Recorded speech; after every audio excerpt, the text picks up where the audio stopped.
Hi guys, it's Aunt Teresa again. I made one video before this one, so this is attempt number 2.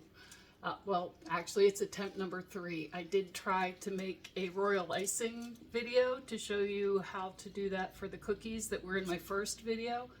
However, I was trying to edit it and ended up deleting the whole thing, so this is attempt number 3 anyhow. So today I'm going to show you how to make buffalo potatoes. This is very popular at my picnics, and I usually do about 15 pounds of potatoes for those, and they go over really well. Tonight it's just me and my son. It's a very cold, windy, nasty winter day here in central Pennsylvania, so this is something that's going to have a little bit of heat to it, and he enjoys them. So I have 4 cups of diced potatoes. I usually use yellow potatoes or white potatoes. I've never tried this with the frozen diced potatoes, but that would probably work too. I'm gonna have to try that. I don't have any right now. So this is a regular cookie sheet, baking sheet that I've double lined with aluminum foil and sprayed it with Pam. You can pre-peel your potatoes ahead of time as long as you keep them covered in water, and then we'll dry them off good. Just pat them dry.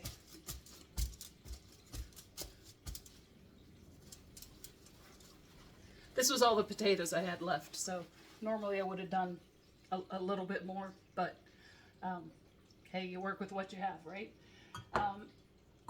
You take 1 stick of butter, 1 envelope of Lipton onion soup,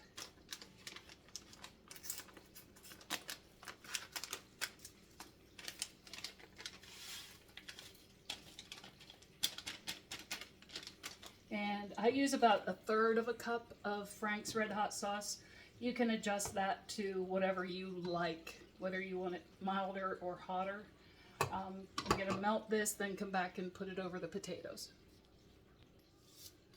Okay, this is all melted together. Forgot to tell you to prepare your surface before you start cooking. I always pull my hair back. I wipe down the countertops where I'm going to be cooking and just make sure everything's clean before I start. I'm going to go ahead and dump this over top of the potatoes. My oven is preheated to 400 degrees. I have a convection oven in my stove, so it's like a giant air fryer, but this will also work with just a regular oven. And if you want the potatoes, but at the end, if you want to crisp up your potatoes a little bit, you can just put them under the broiler for a few minutes. I'm going to toss these in the sauce to make sure they're all coated.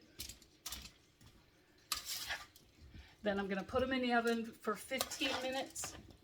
Then I'll take them out and toss them again.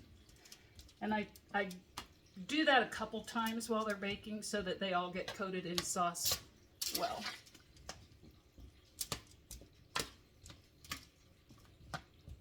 So see you in 15. Okay, so it's been about 15 minutes. You'll see my pan is warped and the butter started to burn here on this end. But yeah, I'm just going to toss them and put them back in. These potatoes are in about a 1-inch cube, so they won't take that long.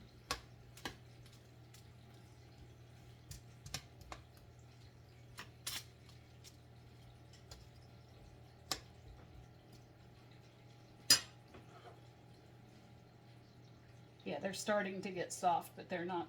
They're about halfway. So back in for another 15 minutes. And I'm back. The potatoes are cooked. It didn't take the full 15 minutes the second time. Usually when I make these, this whole pan is full, and I don't like how it's getting so brown around the edges. But the potatoes themselves are soft. They're fork tender. They're crispy. Not too crispy, but they're cooked and they're good. So yeah, we're gonna call it a day with these. So for supper, we're just gonna have these, some canned green beans, and I have a London broil that's in the Dutch oven that I'm searing. I only had, I got a Dutch oven, I'm gonna say like November. I never had a cast iron Dutch oven before then, and I really like it. It does a great job on meat. I like cooking with cast iron, but I don't like the mess that it splatters all over everything. The Dutch oven seems to contain that a little bit, and maybe I'll cook more with that in my next video. But anyway, that's my buffalo potatoes. I hope you have a good night, and we'll see what's up next time. Thanks.